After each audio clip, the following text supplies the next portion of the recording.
Le 29 août 2005 à 6 h, l'ouragan Katrina s'abat sur le littoral à 100 km au sud-est de la Nouvelle-Orléans, ravageant tout sur son passage. La côte de la Louisiane et sa capitale vivent là leur pire cauchemar. Le réchauffement de la planète entraînant la montée du niveau des mers, la plupart des spécialistes craignent que le pire ne soit à venir. Aussi, la Nouvelle-Orléans doit-elle trouver des solutions urgentes. Les sous-sols sont sans doute la clé de la survie d'une ville où l'on doit surélever jusqu'au cimetière. Des digues en pleine dislocation. Ce mur est à environ 35 cm trop bas. Il suffit qu'un des pans cède pour que les autres suivent. Aux chantiers colossaux prévus pour sauver la ville de l'engloutissement. Il y a là 76 500 000 mètres cubes de glaise, de quoi remplir 20 stades couverts. La Nouvelle-Orléans doit sa survie à une cohorte de héros anonymes. Si on perdait cette centrale, Vous perdiez la Nouvelle-Orléans. Une guerre de travaux titanesque est engagée. ça peut recommencer à la prochaine saison des ouragans. Car la ville est en péril sous le niveau de la mer. Remontez avec nous les couloirs du temps dans Les Secrets des villes. Aujourd'hui, l'ouragan Katrina.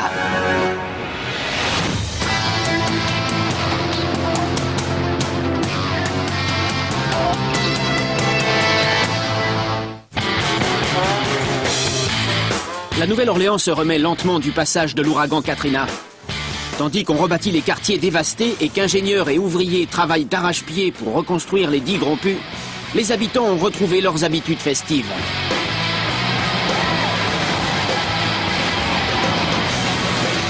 Bonjour, je suis Don Wildman. Comme vous pouvez le voir, Mardi Gras bat son plein en centre-ville. Les gens font la fête sans se soucier du lendemain. Il faut se réjouir de cette liesse, puisqu'en août 2005, la plupart des habitants ne prédisaient plus aucun avenir à la Nouvelle-Orléans. L'ouragan Katrina a inondé 65 de ses 75 quartiers, tuant plus de 1200 personnes. C'est la pire catastrophe, à la fois naturelle et structurelle, qu'aient connue les États-Unis. Le fait est que la capitale du jazz a toujours été confrontée à de grosses difficultés pour survivre.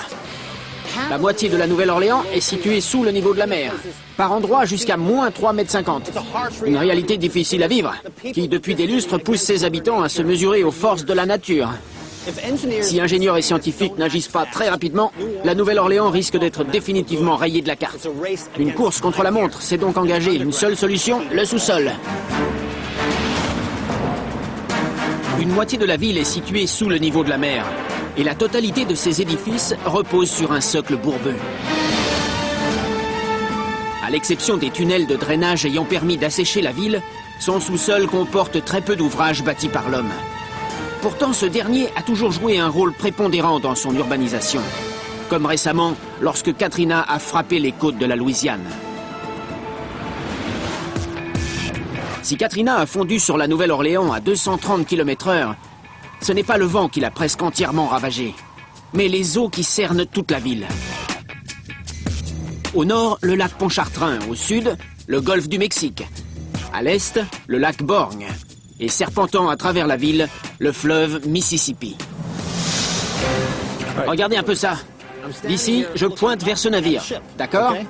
Il est sur le fleuve Mississippi. Vous devinez où est le problème?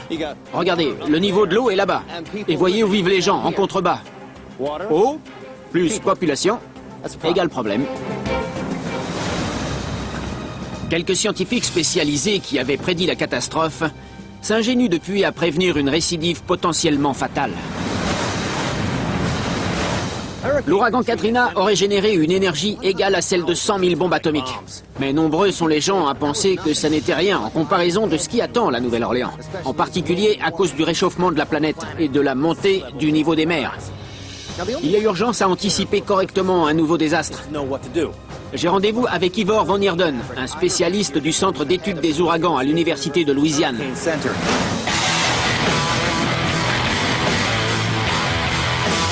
Comment ça va? Ici, on est dans l'œil du cyclone. Oui. Originaire d'Afrique du Sud, Ivor Van Heerden est venu vivre à la Nouvelle-Orléans, qu'il entend sauver comme on sauve une terre d'accueil.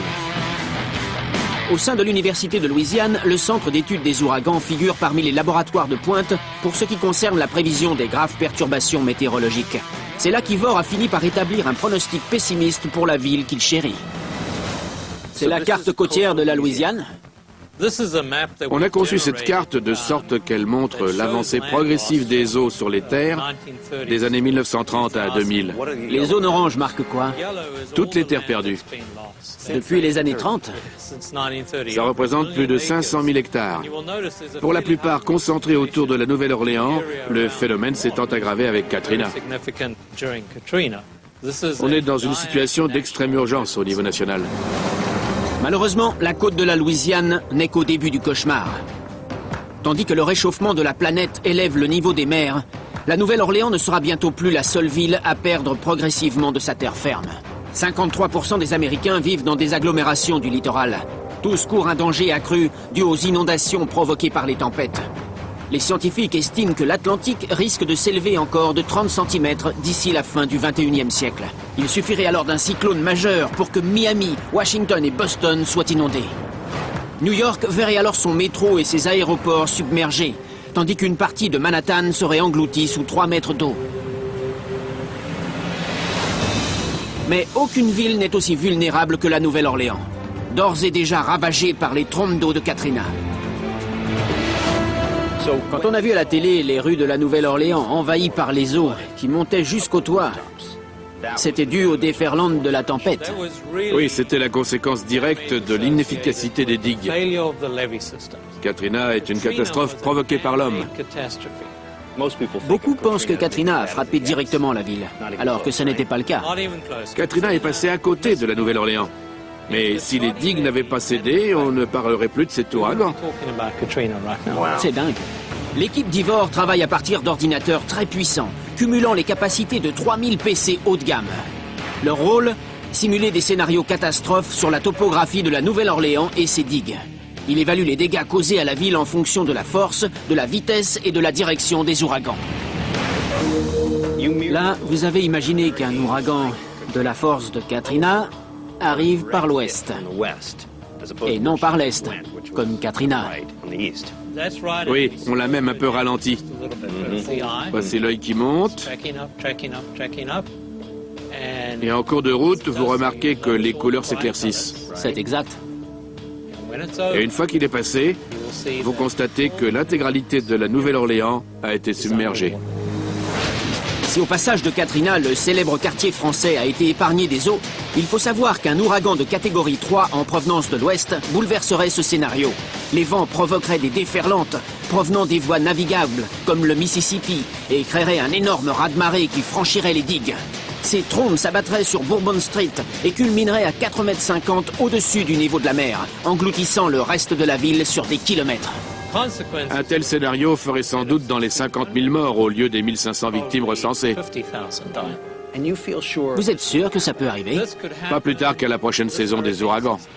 Ivor pense qu'il faut s'attendre à voir déferler une nouvelle méga-tempête. Pour protéger la Nouvelle-Orléans d'un cataclysme, les ingénieurs doivent reconstruire ses défenses, à commencer par ses infrastructures souterraines. Ivor me conduit sur le front où l'on se bat pour la sauvegarde de la Nouvelle-Orléans.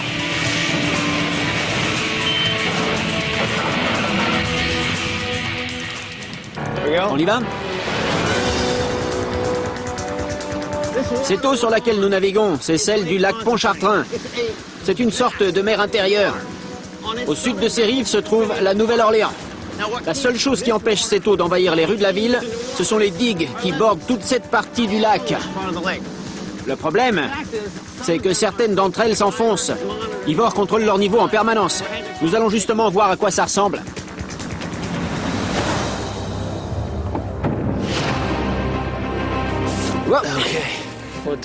Ici, nous sommes sur le flanc ouest de la Nouvelle-Orléans.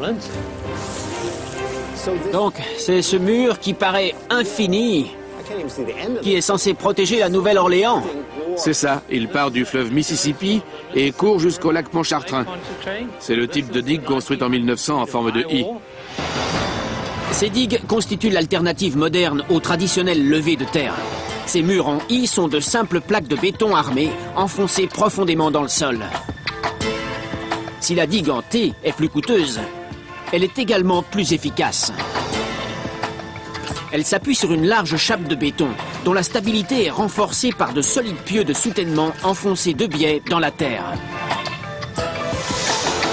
Tandis que tous les segments en T ont survécu au passage de Katrina, nombreuses sont les digues en I à avoir cédé.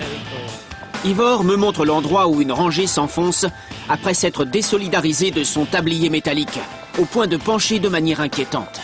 Ce pan de mur qui pèse un poids colossal repose verticalement sur un terrain meuble et se met à pencher au fur et à mesure qu'il s'enfonce, c'est ça? Oui, s'il s'affaisse et si on le compare aux segments adjacents, on s'aperçoit qu'il est environ 35 cm trop bas.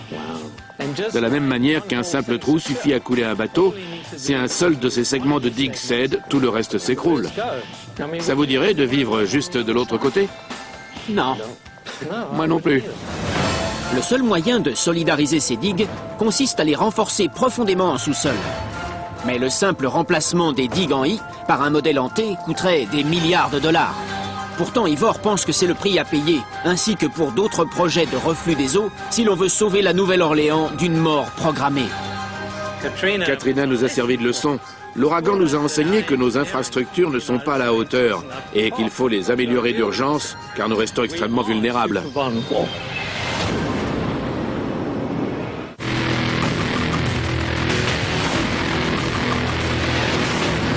Dès la fondation de la Nouvelle-Orléans, ses habitants ont su qu'ils avaient bâti en dessous du niveau de la mer. Ils ont élevé des digues pour la protéger des raz-de-marée. Pourtant, la véritable menace ne venait pas des eaux entourant la ville, mais de son sous-sol très meuble jusqu'en profondeur.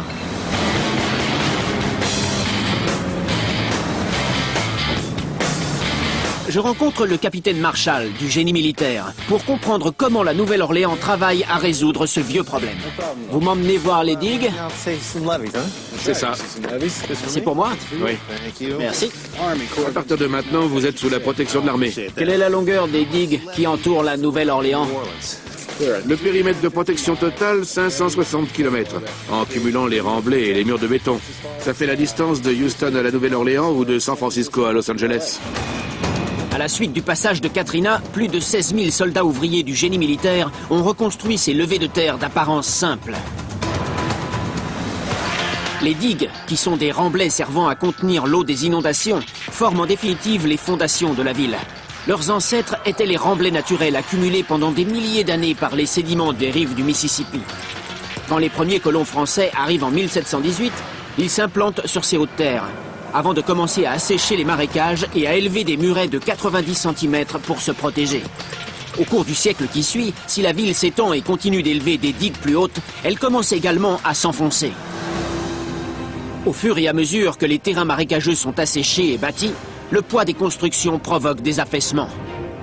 Tous les 50 ans, la ville s'enfonce de 60 cm, jusqu'à 3 mètres dans certaines zones. La Nouvelle-Orléans est devenue une cuvette géante bordée de digues protectrices. Pour peu qu'elle rompe comme c'est arrivé au passage de l'ouragan Katrina, la cuvette se remplit, immergeant la Nouvelle-Orléans. Cette digue sur laquelle nous grimpons, elle est achevée? Elle est terminée pour ce qui est de sa hauteur et de sa forme globale. Mais on doit encore y mettre de la végétation. Cette digue a été formée par un travail de terrassement au bulldozer. Elle atteint par endroits la largeur d'un terrain de football. De l'herbe y sera plantée afin que ses racines stabilisent le sol et retardent le travail de l'érosion. Les ingénieurs du génie militaire ont dû calculer très précisément l'emplacement de ces digues, leur hauteur et la composition exacte de leurs terres. La moindre erreur peut provoquer une catastrophe. Au passage de Katrina, des déferlantes ont fait déborder le canal industriel traversant la 9e circonscription de la Nouvelle-Orléans. Les eaux ont érodé les remblais de terre, jusqu'à ce que la structure s'affaisse à 3 endroits,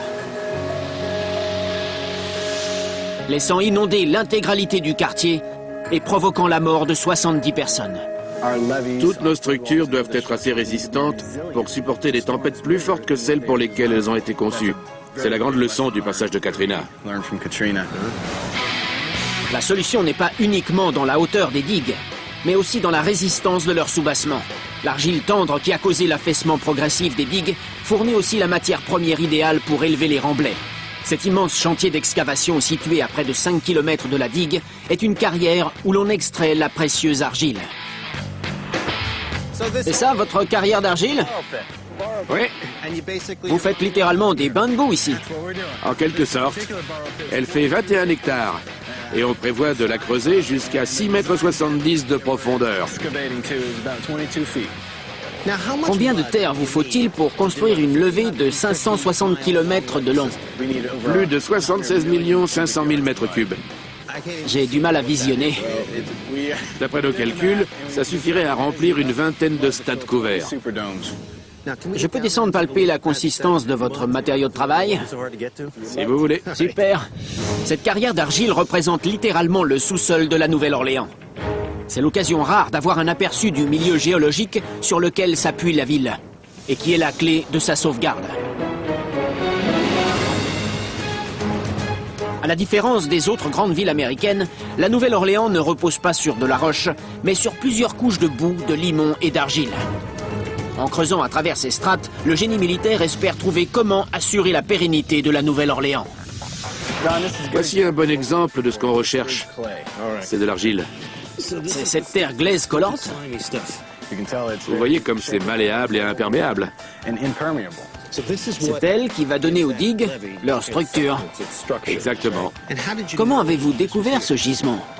On a fait des forages et prélevé des échantillons jusqu'à 1,50 m en dessous de la profondeur d'excavation prévue. Vous avez été plus loin que les 6,70 m. Et une fois trouvé ce gisement d'argile, vous avez envoyé vos engins de chantier. C'est ça. Mais il faut quand même aller très profond dans les sous-sols pour aller chercher la terre qui protégera la ville. Effectivement, parce qu'il fallait trouver le bon mélange géologique. La recette de ce cocktail est simple. Une bonne terre lourde et granuleuse, capable d'absorber des quantités d'eau sans se déliter.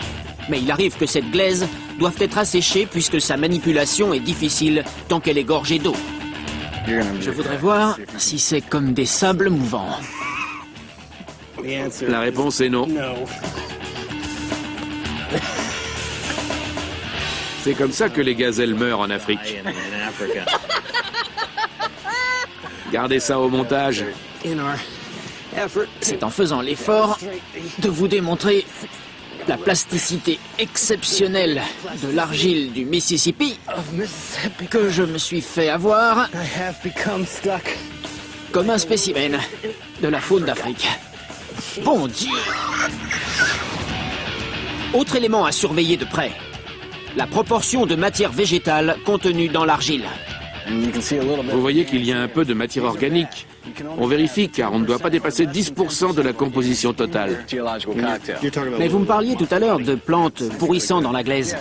Si leur concentration est trop forte, leur décomposition peut former des poches de vide qui affaiblissent les digues et risquent de causer leur rupture. De petites fissures invisibles à l'œil nu, mais qui sous l'effet des ouragans se gorgent d'eau et à la manière de plaques d'avalanche s'étendent brusquement, faisant s'effondrer sur elles-mêmes des sections entières de digues. Qu'est-ce qui a changé après Katrina? Les critères de conception des digues et les choix des terres servant à les édifier sont devenus plus rigoureux. C'est un des nombreux paradoxes de cette ville. Si l'argile tendre supportant la Nouvelle-Orléans est responsable de son enfoncement progressif, c'est aussi elle qui devrait la sauver. Quant aux intempéries qui ont failli la rayer de la carte, elles fournissent de précieuses pistes pour assurer sa sauvegarde. Par conséquent, plus les tempêtes sont violentes, plus les digues profitent en retour des leçons qu'on en tire. Absolument.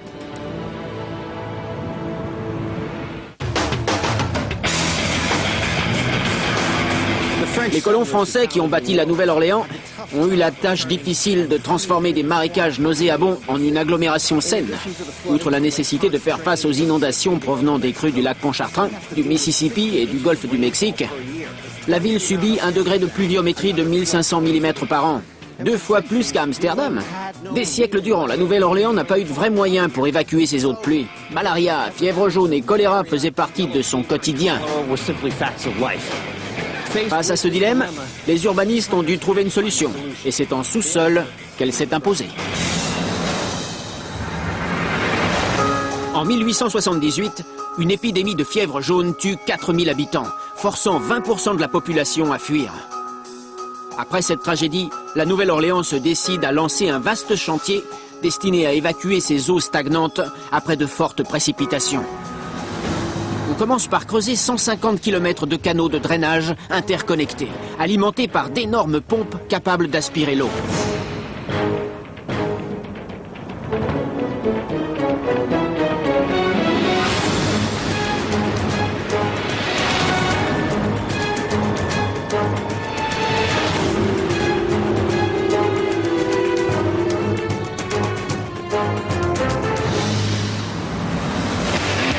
vaste réseau de canaux dessert 24 stations de pompage. La moitié est enfouie à 3,50 mètres.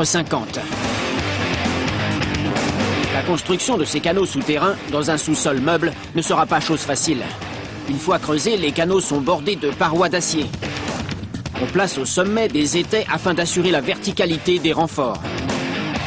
Puis on coule devant l'armature une épaisseur de béton suffisante pour supporter la dalle d'appui des rues et des immeubles. Ainsi seront canalisés chaque jour jusqu'à 75 milliards de litres d'eau. Ces canaux font partie des rares ouvrages souterrains de la ville. Le 29 août 2005, ces 145 km d'égouts, dont la majeure partie vieille d'un siècle, ont été mis à rude contribution.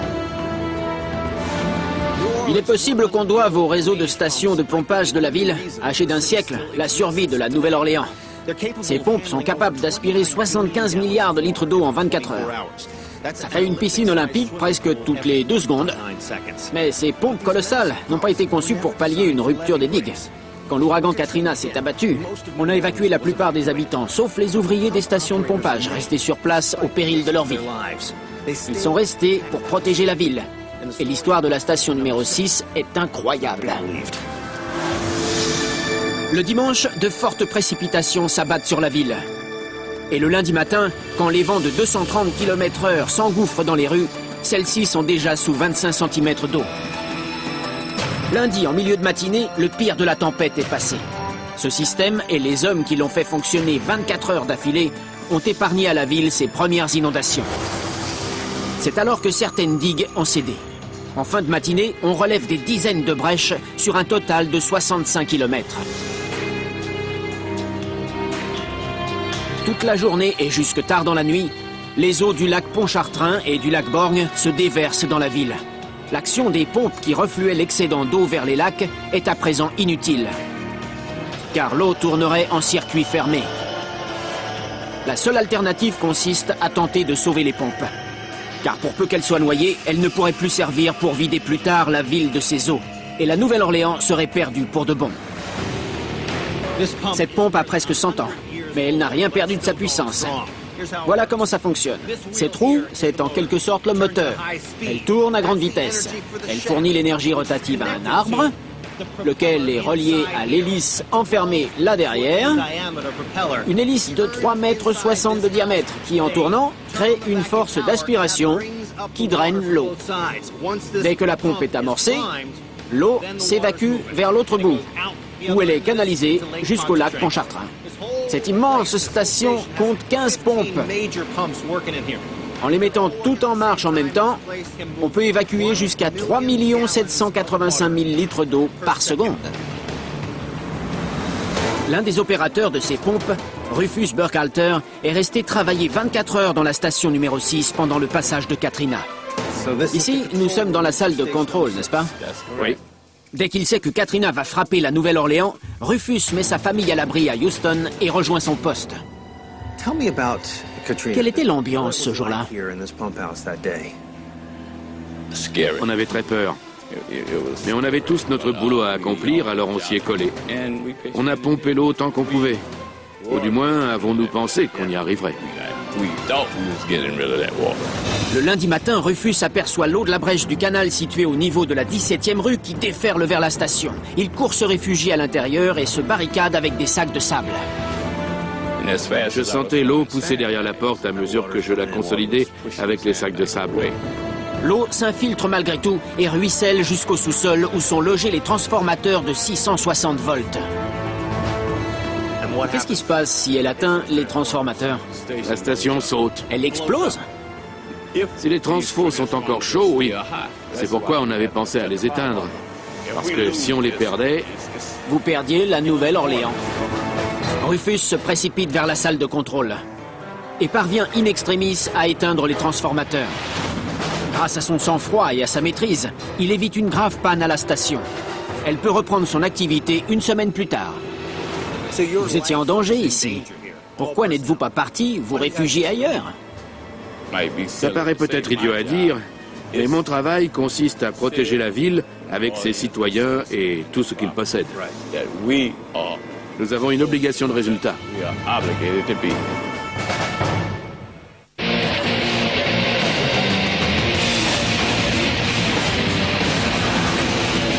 Tout le monde sait que les digues de la Nouvelle-Orléans posent problème. Pourtant, elles ne sont que la partie visible de l'iceberg, car la Nouvelle-Orléans s'enfonce. Et dans quelques dizaines d'années, l'océan risque de l'avoir rejointe. Tout ça parce que les meilleures défenses naturelles contre les ouragans, c'est-à-dire ces millions d'hectares de marais côtiers, disparaissent au rythme ahurissant d'un terrain de football toutes les 45 minutes. On s'est aperçu que sur une largeur de 4 km 300, la partie littérale de ces zones humides a pour fonction naturelle d'absorber les projections des tempêtes sur une profondeur de 30 cm. Et comme l'a prouvé Katrina, il y a urgence à préserver chaque centimètre de cette ville, située sous le niveau de la mer. Heureusement, une solution existe, et elle est située juste sous mes pieds. Vous allez voir.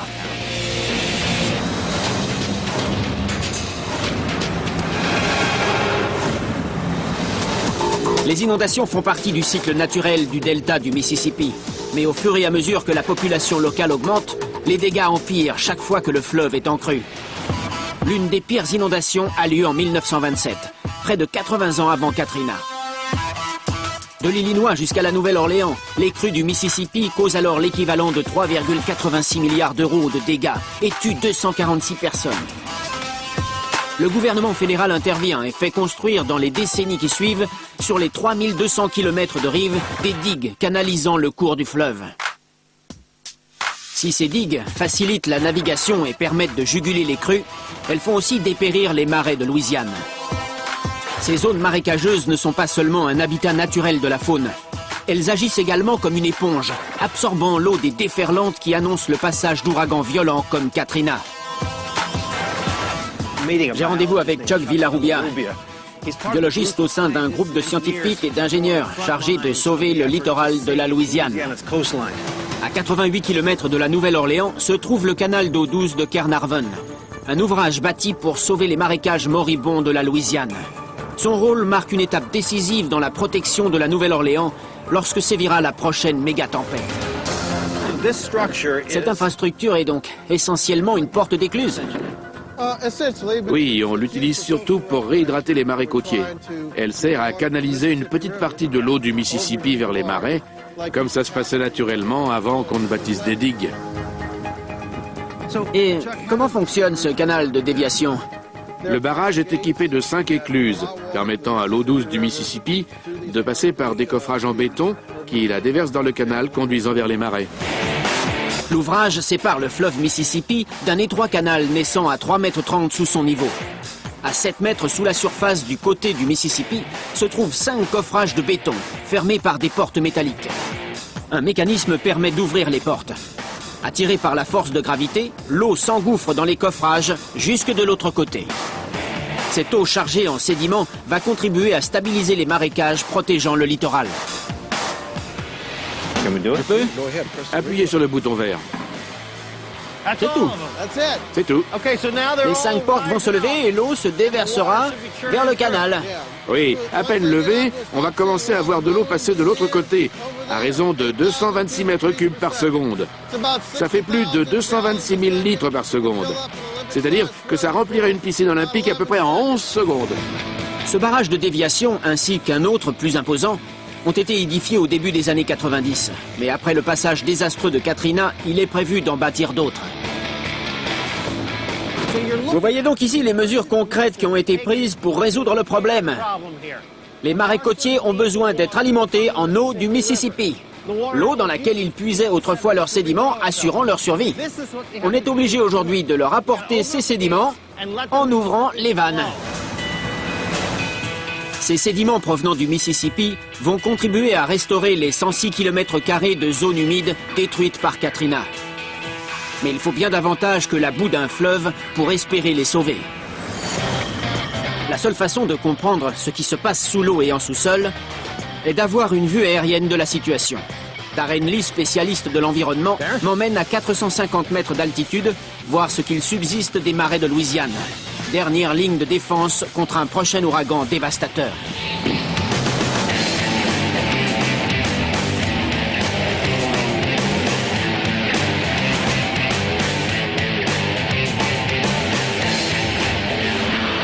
On est à quelle distance de la ville? Quelque chose comme 12 à 16 kilomètres. Et si près, on s'aperçoit que sous nos pieds, c'est un univers presque entièrement aquatique. Il y a 50 ans, c'était des marées praticables à pied. On estime que d'ici 2050, on aura perdu en terre l'équivalent de la superficie de Baltimore ou de Washington. C'est bizarre, parce qu'ici, on parle d'un point de vue scientifique et écologique. Mais si ailleurs aux États-Unis, quelqu'un voulait s'emparer de force d'une telle superficie, on lui enverrait l'armée. C'est vrai. La plupart de ceux qui travaillent ici ont conscience de l'étendue et de l'urgence du problème.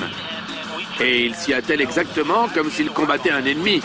Le risque est effectivement de perdre une guerre. On va amérir pour voir ça de plus près. D'accord. À 450 mètres d'altitude, le problème est parfaitement clair. Mais c'est en bas que se trouve la solution.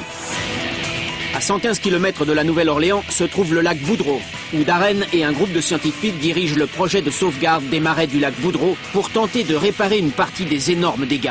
L'objectif, ajouter 100 hectares de zones marécageuses bien tangibles, à un littoral qui a perdu une langue de 60 à 90 mètres en 50 ans seulement. On est en plein milieu des marais. Par ici? Faites attention où vous mettez les pieds, on s'enfonce. Je sens le sol bouger. On a l'impression de remuer tout l'îlot rien qu'en se déplaçant. Les Cajuns appelaient ça la prairie tremblante à l'époque. C'était terreux et couvert d'herbes grasses. On se croirait sur un trampoline. C'est pour ça que c'est si fragile. Oui. Avec votre équipe, vous démarrez donc d'un marais naturel. Oui, on monte ici sur ce qu'on appelle un endiguement. Le projet consiste à draguer des sédiments du lac qui se trouvent face à nous pour les transférer derrière cet endiguement et restaurer peu à peu les terres marécageuses.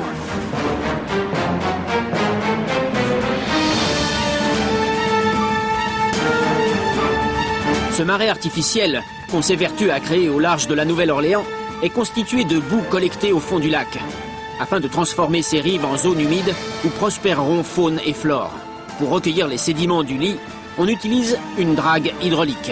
Les sédiments sont forés par un trépan et aspirés sous forme de boue liquide à travers un long tube à embout appelé élinde.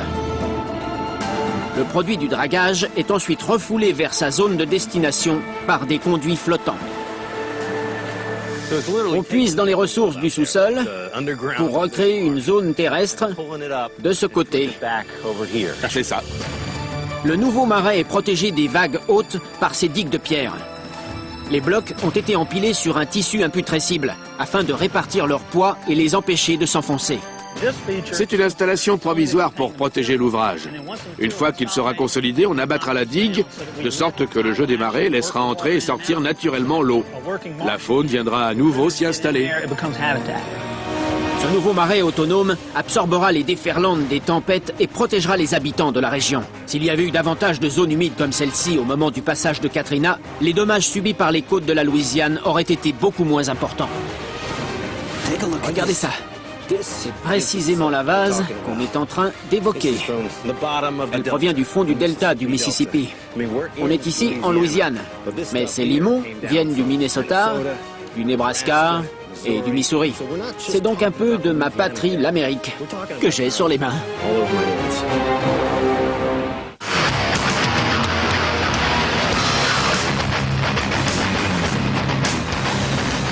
À mesure qu'approche l'ouragan Katrina, le maire de la Nouvelle-Orléans déclare son stade couvert, le Superdome de Louisiane, abri de la dernière chance. Mais les vents déchaînés de Katrina vont arracher une partie du toit du bâtiment. Dans les jours suivant le cataclysme, le stade accueillera tout de même 30 000 personnes contraintes d'accepter des conditions précaires.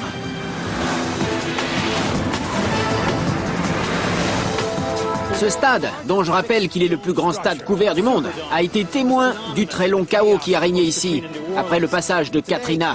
Aujourd'hui, il a retrouvé toute sa superbe et il est devenu le symbole de la rapidité avec laquelle la Nouvelle-Orléans a ressurgi du malheur. J'ai rendez-vous avec Doug Thornton, le directeur du Superdome. Il va nous expliquer comment cet énorme bâtiment a survécu à sa période la plus sombre. Bienvenue. Alors, on est donc dans le stade? Oui, 185 800 mètres carrés d'espace sous une seule coupole.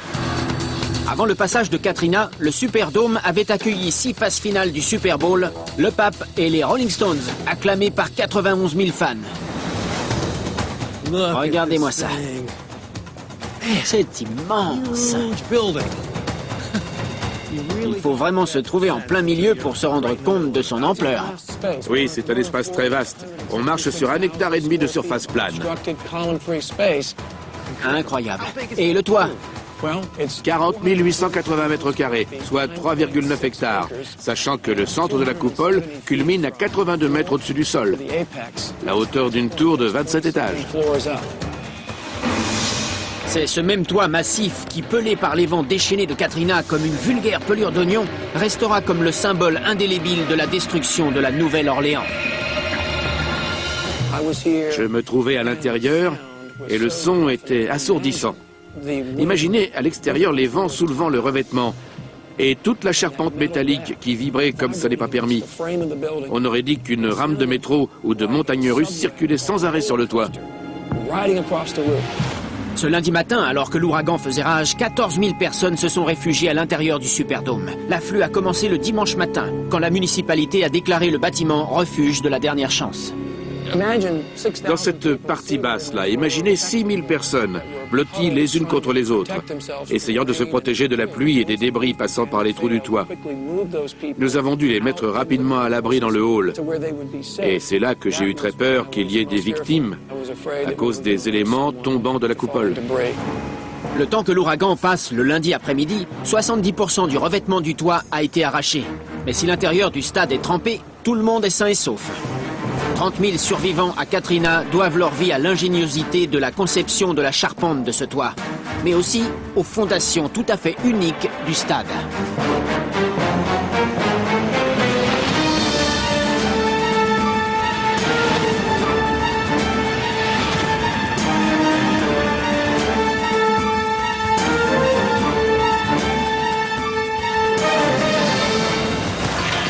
Si l'on dégarnit le Superdome de son revêtement extérieur, on découvre 672 colonnes. Toutes appuyées sur des dalles de béton indépendantes, et chacune soutenue par 15 pilotis de 2,5 cm de côté, lesquels s'enfoncent de 50 mètres dans le sol, la hauteur d'un immeuble de 16 étages. Ce peigne de 5000 tiges très fines empêche le Superdome de s'affaisser. Si les pilotis ne s'enfoncent pas, c'est parce que leur stabilité verticale est assurée par l'argile granuleuse compactée dans laquelle ils plongent. Toute proportion gardée, le processus est identique à celui d'un pied de parasol qu'on enfonce dans le sable. Si grâce à sa surélévation de 90 cm par rapport au niveau de la mer, le Superdome a survécu aux premières déferlantes de Katrina, le pire restait à venir. Le lendemain matin, l'eau clapotait sur le seuil. Elle atteignait 1,50 m dans une des rues et 90 cm derrière le Superdome. Et les réfugiés affluaient. Les hélicoptères de la sécurité civile les déposaient par grappes. Ou bien c'étaient les camions de transport de troupes quasiment amphibies. Les gens remorquaient dans des caisses ce qu'ils avaient pu sauver et arrivaient ici par tous les moyens possibles. Tandis que l'eau déversée par les digues rompues envahit la ville, 30 à 40 000 habitants convergent vers le Superdome où ils resteront 5 jours. Je ne cessais de répéter aux gens, vous êtes ici dans un stade de football équipé pour 4 heures maximum de confort. Ce n'est ni un hôpital, ni un hôtel où l'on peut subvenir aux besoins des gens pendant 4 ou 5 jours. La pression de l'eau étant insuffisante, il n'y avait pas assez de toilettes, aucun moyen d'évacuer les ordures, ni de servir des repas. Les conditions ont beau avoir été précaires, la situation aurait pu être pire. Car sur le coup, seul Doug et ses collègues savent que le dôme est passé à 2 doigts du chaos total. Le lendemain, à 6 heures, vous trouvez de l'eau à la porte du stade. Et je suis inquiet, nos groupes électrogènes risquent d'être inondés. Les voici, et comme vous pouvez le constater, ils sont surélevés de seulement 45 cm. Oui. Je suis donc venu par ici jusqu'à cette porte, et j'ai regardé par la lucarne. J'avais à peine approché mon visage que j'ai constaté que 90 cm d'eau clapotait contre la porte. Et là, je suis resté impuissant, parce que cette eau commençait à passer sous le seuil et à envahir la salle des machines. Instinctivement, j'ai pensé à ces scènes de films où les machinistes d'un navire en perdition sont inondés par une voie d'eau dans la cale. Avec l'aide de la garde nationale, des volontaires prêtant main forte à l'armée en cas de catastrophe, Doug et son équipe construisent un barrage de sacs de sable. Mais le soir, l'eau atteint 30 cm. On pensait avoir évité le pire, mais à 19 h, on nous a annoncé qu'il fallait s'attendre à 20 cm de crue supplémentaire dans les heures suivantes. On avait déjà 30 cm d'eau. Par conséquent, si on atteignait 50 cm, ça aurait été la panne totale du groupe électrogène. Plonger subitement 30 000 réfugiés dans l'obscurité totale aurait déclenché des scènes de panique meurtrière. Aussi, une poignée d'hommes est restée à veiller non-stop pendant 3 jours, observant la montée des eaux et se préparant à évacuer les civils vers le parking. Vous voyez la trace de repère inscrit sur le mur pour contrôler la montée de l'eau. La petite croix noire, c'est le seuil limite avant que les groupes électrogènes soient hors d'usage. Par chance, le niveau a culminé à 35 cm et la crue s'est arrêtée. C'était limite. Un cheveu. Après 6 jours d'enfer, le Superdome peut être enfin évacué. Beaucoup s'attendent à ce que le stade soit démoli. Mais grâce aux subventions gouvernementales et fédérales, 12 mois de travaux et 150 millions d'euros, le Superdome rouvre ses portes complètement rénovées. Juste à temps pour la saison de football. C'était important pour nous de réparer le Superdome. D'abord parce que ce bâtiment est un grand symbole de l'économie locale. Ensuite parce qu'il est devenu l'incarnation médiatique de la souffrance des gens de la Nouvelle-Orléans après Katrina. Pour conserver ce symbole, il fallait qu'on répare très vite les graves dégâts qu'il avait subis. Si on le reconstruisait, la Nouvelle-Orléans suivrait. Oui, l'enjeu était celui d'une grande ville s'efforçant de reconquérir l'admiration de la nation. Il fallait qu'on montre au monde entier notre envie de renaître.